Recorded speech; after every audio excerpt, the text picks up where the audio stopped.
All right, music fans, welcome. Harmless Dave here, rambling about real music in real time for a few real people out there just like you and just like me.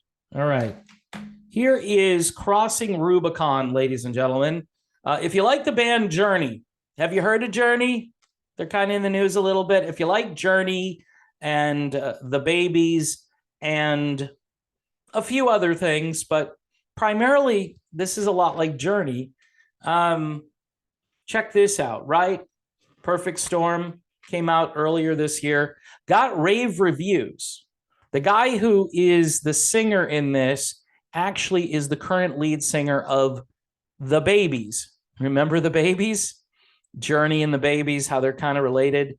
Bad English, a little bit too there, because you could have the Bad Babies. You could have Bad English and the Babies together. They could do Bad English and Babies material. And that one hit wonder, John Waite, he could do Missing You over and over again. I'm combining multiple videos into one. Of course, if you don't know what I'm talking about, I completely get it. I want to continue to talk about Journey, folks. Here's a question. All right. So it's come out that there's this credit card, right? This credit card, and the credit card has been charged. And one side says that the other person wanted to raise the limit of the credit card because of their extravagant lifestyle. Now, by all accounts, I look at Neil Schon and I say, yeah, extravagant lifestyle. I agree. Neil Schon, you've got too much stuff, buddy. You've got too many guitars. You've got too many cars. Cars and Guitars could be the next album by, I don't know, Cars and Guitars. Sounds like an Americana band would do that. But yeah, he looks as though he's living it up and having a great time, and he's charging up the company credit card, right? Here's what he said back. This is pretty powerful stuff. In case you didn't read it, and yes, I'm putting it out here again. I'm not going to mention certain names. And by the way, there's a pattern because I ran into the same problem in 2017. Even though I was on his side in 2017, I still ran into a problem because I started to criticize someone else in that circle of influence. We'll just put it that way. And I have nothing against either one of those people. Zero, none. I'm just telling you the stuff that I know. Like this football game tomorrow. You can explore that a little bit. Like I say, go ask Neil. I'm sure Neil will be on Facebook, Twitter. Just say, hey, Neil, were you guys supposed to go to a football game tomorrow? You could ask it that way, like they were packing up the RV and and they were going. Imagine Neil Schon in the RV going to the football game. That'd be pretty interesting, right? Neil and the wife, and they're doing a little tailgating at the Cowboys game. But yeah, go ask him about that and see if there's any truth there.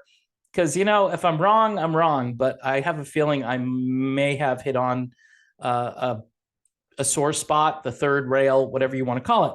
So let's get back to the credit card. So they have this credit card. This is pretty just cut and dry. So one side says the other side is spending too much money.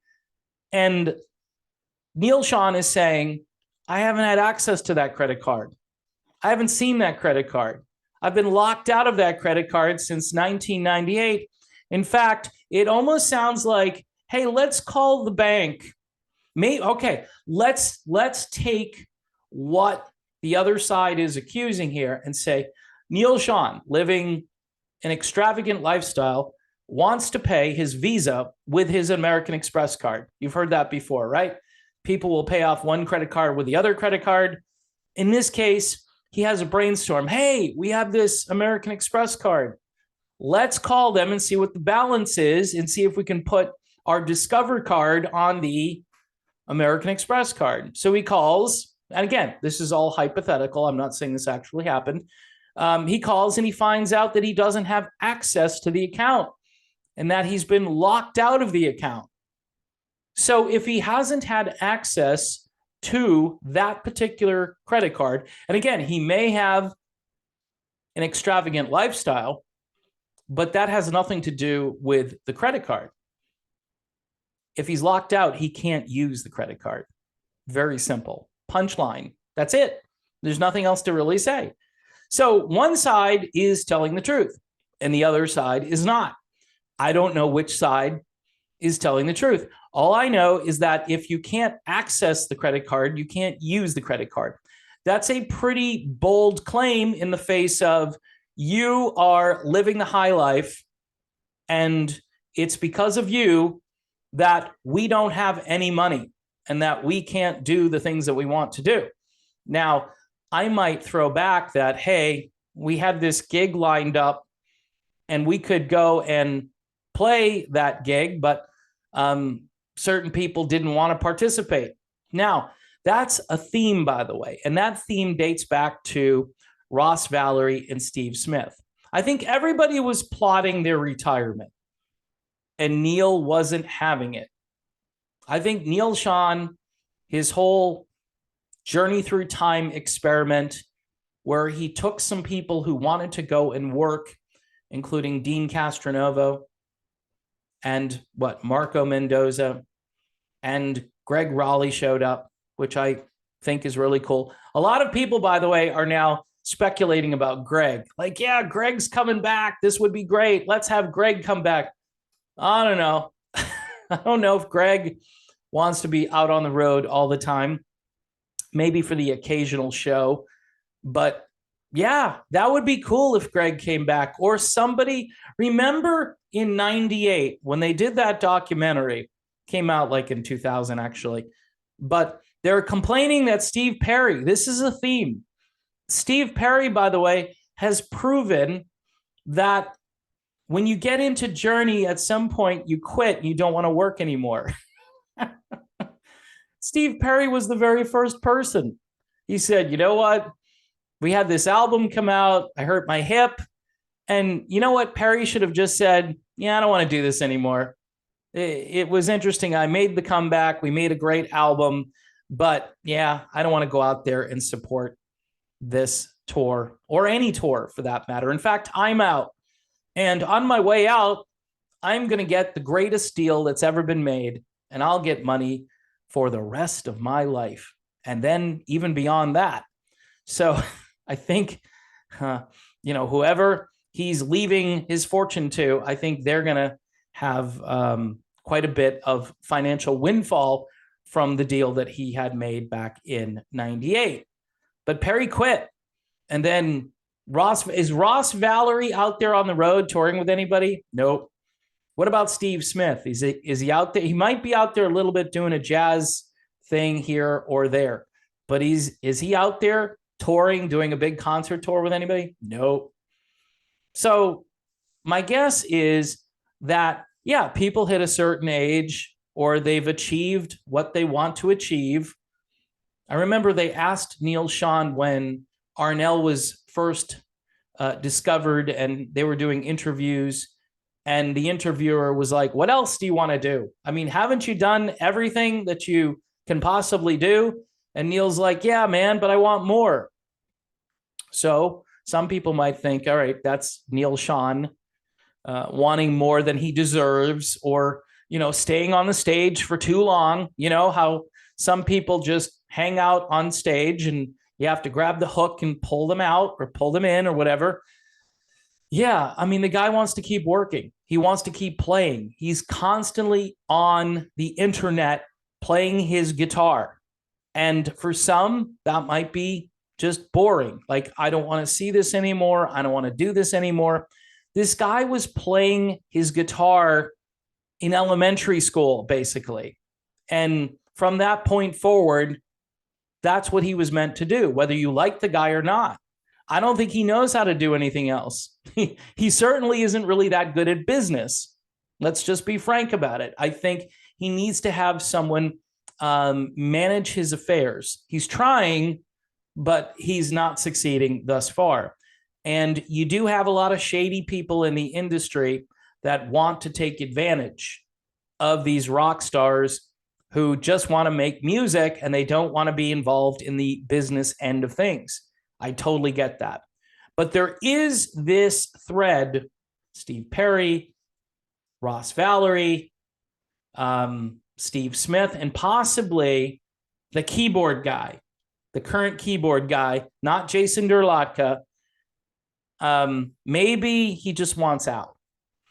And maybe this is all a way to kind of break up the band to some degree, or to have it so, he's not going to perform with them anymore.